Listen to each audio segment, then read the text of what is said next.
नमस्कार, live cities के night bulletin दिन भर बिहार में आपका स्वागत है। खबरों की शुरुआत करेंगे, लेकिन उससे पहले एक नजर डालते हैं आज की सुर्खियों पर। सम्राट कैबिनेट की बैठक में 20 एजेंडों पर लगी मुहर। शपथ ग्रहण में पहुंचेंगे पीएम मोदी, अमित शाह, नितिन नवीन। नीतीश कुमार के घर जेडीयू की बड़ी बैठक हुई। बिहार में फर्जी एनकाउंटर हो रहा, तेजस्वी का सरकार पर तंज।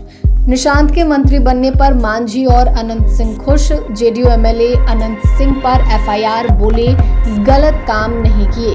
आईआरसीटीसी घोटाले में फैसला टला, 22 मई को फैसला सुनाएगी कोर्ट। सुपौल के अवर निबंधक के ठिकानों पर ईओयू का छापा। छपरा में सड़क हादसा, यूपी के 4 की मौत, कई घायल। पटना में बारिश के साथ गिरे ओले, 15 जिलों में ऑरेंज अलर्ट। अब खबरें विस्तार से। मुख्यमंत्री सम्राट चौधरी की अध्यक्षता में हुई कैबिनेट बैठक में कुल 20 अहम एजेंडों पर मुहर लगी। बैठक में सीतामढ़ी के मेडिकल कॉलेज का नाम बदलकर माता सीता मेडिकल कॉलेज किया जाएगा। बिहार के 19,300 किलोमीटर सड़कों के रखरखाव के लिए करीब 15,967 करोड़ रुपए खर्च होंगे। एआई तकनीक से सड़कों की निगरानी भी होगी। वहीं कई जिलों में केंद्रीय विद्यालय बनाने के लिए जमीन दी जाएगी। यह जमीन 1 रुपए के टोकन पर 30 साल की लीज पर दी जाएगी। इसके अलावा पटना एयरपोर्ट के पास बियाडा की 1.85 एकड़ जमीन एयरपोर्ट अथॉरिटी को मुफ्त में दी जाएगी। उद्योग बढ़ाने वाली योजना 2025 पैकेज की सीमा 30 जून 2026 तक बढ़ाई जाएगी। बंगाल जीतने के बाद एनडीए बिहार में शक्ति प्रदर्शन करने जा रहा है। कल सीएम सम्राट चौधरी की मंत्रिमंडल का विस्तार होगा। पटना के गांधी मैदान में 27 मंत्री शपथ ले सकते हैं। पीएम नरेंद्र मोदी के साथ गृह मंत्री अमित शाह, नितिन नवीन सहित कई बड़े और दिग्गज नेता शपथ ग्रहण समारोह में शामिल होंगे। इसके अलावा रक्षा मंत्री राजनाथ सिंह, पूर्व मुख्यमंत्री नीतीश कुमार समेत भाजपा शासित राज्यों के मुख्यमंत्री मौजूद रहेंगे। वहीं इस बीच केंद्रीय गृह मंत्री अमित शाह रात 8 बजे पटना पहुंचेंगे। बताया जा रहा है कि एयरपोर्ट से सीधे बीजेपी दफ्तर जाएंगे और पार्टी नेताओं के साथ बैठक करेंगे। आपको बता दें कि मुख्यमंत्री सम्राट चौधरी ने 15 अप्रैल को सीएम पद की शपथ ली थी। उनके साथ जदयू के 2 नेताओं विजय चौधरी और विजेंद्र यादव ने डिप्टी सीएम पद की शपथ ली थी। कल 27 मंत्री गांधी मैदान में शपथ ले सकते हैं। इनमें से भाजपा के 12, जदयू के 11, लोजपा आर से 2 तथा हम व आरएलएम से 1-1 मंत्री होंगे। मुख्यमंत्री सम्राट चौधरी के नेतृत्व वाली बिहार की भाजपा सरकार के लिए कल का दिन बेहद खास होने जा रहा है। मंत्रिमंडल विस्तार से पहले जदयू में हलचल तेज हो गई है। पूर्व मुख्यमंत्री और जदयू के राष्ट्रीय अध्यक्ष नीतीश कुमार के सरकारी आवास 7 सर्कुलर रोड में जदयू के बड़े नेताओं की मीटिंग शुरू हो गई है। केंद्रीय मंत्री ललन सिंह, उप मुख्यमंत्री विजय चौधरी, जदयू के कार्यकारी अध्यक्ष संजय झा सहित अन्य जदयू के शीर्ष नेताओं की मीटिंग हुई। वहीं संजय झा के आवास से निकलकर संजय झा, ललन सिंह और विजय चौधरी एक ही गाड़ी में सवार होकर मुख्यमंत्री सम्राट चौधरी के आवास पहुंचे। शपथ को लेकर निशांत कुमार की 7 मई को होने वाली सद्भावना यात्रा भी कैंसिल हो गई है। वे कल शपथ समारोह में शामिल होंगे, इसलिए उनकी यात्रा कैंसिल की गई है। नेता प्रतिपक्ष तेजस्वी यादव ने राज्य और देश के मौजूदा राजनीतिक हालातों को लेकर सत्ता पक्ष पर तीखा हमला बोला। बंगाल चुनाव परिणामों पर प्रतिक्रिया देते हुए उन्होंने कहा कि बीजेपी कहीं भी दौर में नहीं थी और नतीजों ने यह स्पष्ट कर दिया है। तेजस्वी ने चुनाव प्रक्रिया पर सवाल उठाते हुए इसे लूट तंत्र करार दिया और चुनाव आयोग की भूमिका पर भी कटाक्ष किया। वहीं राज्य की कानून व्यवस्था पर गंभीर चिंता जताते हुए तेजस्वी ने कहा कि बिहार में आज अपराधी सम्राट और विजयी हो चुके हैं। उन्होंने एनकाउंटर की नीति पर बड़ा बयान देते हुए इसे फर्जीवाड़े की आशंका से जोड़ा। तेजस्वी के अनुसार आने वाले समय में जांच के नाम पर फर्जी एनकाउंटर कराए जा सकते हैं ताकि मूल मुद्दों से ध्यान भटकाया जा सके और विपक्ष को गाली दी जा सके।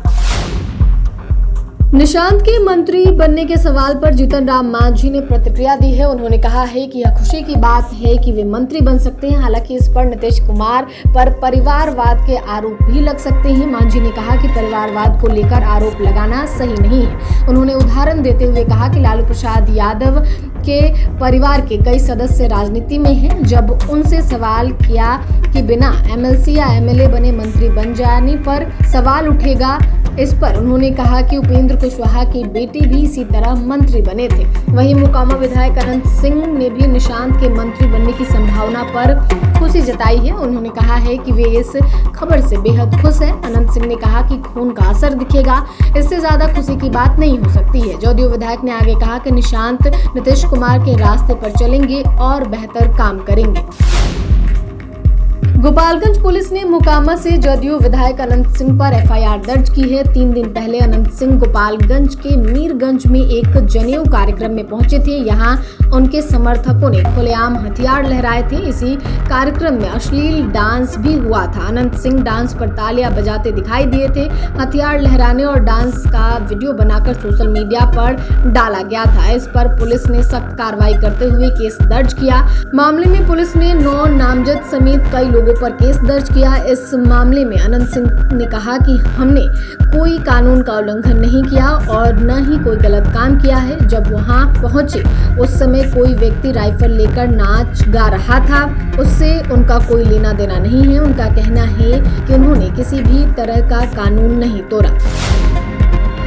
आईआरसीटीसी घोटाले से जुड़े मनी लॉन्ड्रिंग के मामले में आज दिल्ली की राउज एवेन्यू कोर्ट में फैसला टल गया। कोर्ट ने ये फैसला 22 मई को सुनाया जाएगा। अदालत ने पहले ही आरोप तय करने की प्रक्रिया पूरी कर ली थी और अपना फैसला सुरक्षित रख लिया था। ईडी ने लालू यादव परिवार के खिलाफ चार्जशीट दायर की थी। चार्जशीट में लालू प्रसाद यादव समेत राबड़ी देवी और तेजस्वी यादव के खिलाफ आगे की कानूनी कार्रवाई का रास्ता साफ हो सकता है। बताया जा रहा है कि लालू परिवार ने निचली अदालत में अक्टूबर 2025 में उस आदेश को दिल्ली हाईकोर्ट में चुनौती दी थी जिसमें उनके खिलाफ भ्रष्टाचार के आरोप तय किए गए थे। वहीं केंद्रीय जांच ब्यूरो सीबीआई ने इस याचिका का विरोध करते हुए अदालत में कहा कि उनके पास मामले से जुड़े पर्याप्त और पुख्ता सबूत मौजूद हैं। ये मामला उस समय का है जब लालू प्रसाद यादव केंद्र सरकार में रेल मंत्री थे।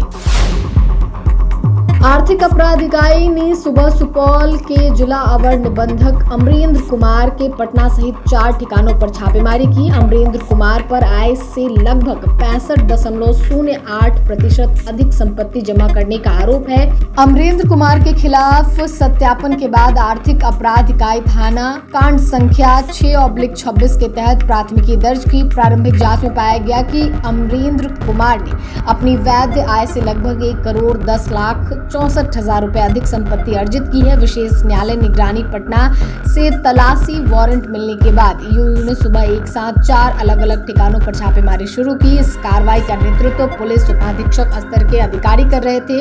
छापेमारी पटना के दीघा आसियाना रोड स्थित राज अपार्टमेंट के फ्लैट में, सारण स्थित पैतृक आवास और सुपौल स्थित उनका कार्यालय और किराए के घर में भी छापेमारी की गई। सारण जिले में भीषण सड़क हादसा हुआ। छपरा शहर में हुए इस हादसे में 4 लोगों की मौके पर ही मौत हो गई, जबकि 7 अन्य लोग गंभीर रूप से घायल हो गए। मृतकों में 2 महिला ऑर्केस्ट्रा डांसर भी शामिल हैं। सभी लोग उत्तर प्रदेश के बलिया जिले से एक शादी समारोह से ऑर्केस्ट्रा कार्यक्रम प्रस्तुत करने छपरा आए थे और कार्यक्रम खत्म होने के बाद वापस लौट रहे थे। हादसा भगवान बाजार थाना क्षेत्र के अंतर्गत पीएन सिंह कॉलेज के पास हुआ। जानकारी के मुताबिक ऑर्केस्ट्रा टीम एक पिकअप वाहन में सवार होकर छपरा मांझी मुख्य मार्ग से बलिया की ओर लौट रही थी। सुबह के समय अचानक वाहन चालक का नियंत्रण पिकअप से हट गया, जिससे गाड़ी असंतुलित होकर सड़क पर पलट गई। वाहन के पलटते ही उसमें 4 लोग सड़क पर जा गिरे और मौके पर अफरा तफरी मच गई। इसी दौरान सामने से आ रही एक तेज रफ्तार ट्रक ने सड़क पर गिरे लोगों को कुचल दिया। बिहार में पिछले 5 दिन से मौसम बदला हुआ है। मौसम विभाग ने आज भी प्रदेश के 15 जिलों में आंधी बारिश का ऑरेंज अलर्ट जारी किया है। इन जिलों में बारिश के दौरान आकाशीय बिजली भी गिरने की आशंका है। इस बीच पटना में तेज बारिश हुई, कई इलाकों में ओले भी गिरे। वहीं बिहार में 7 से 9 मई तक मौसम को लेकर बड़ा अलर्ट जारी किया गया है। पटना मौसम विज्ञान केंद्र ने कहा कि इन 3 दिन के दौरान राज्य के अलग अलग हिस्सों में गरज चमक, बारिश, आंधी और 30 से 40 किलोमीटर प्रति घंटे की रफ्तार से हवा चल सकती है। इसे देखते हुए कई जिलों के लिए येलो अलर्ट जारी किया गया है।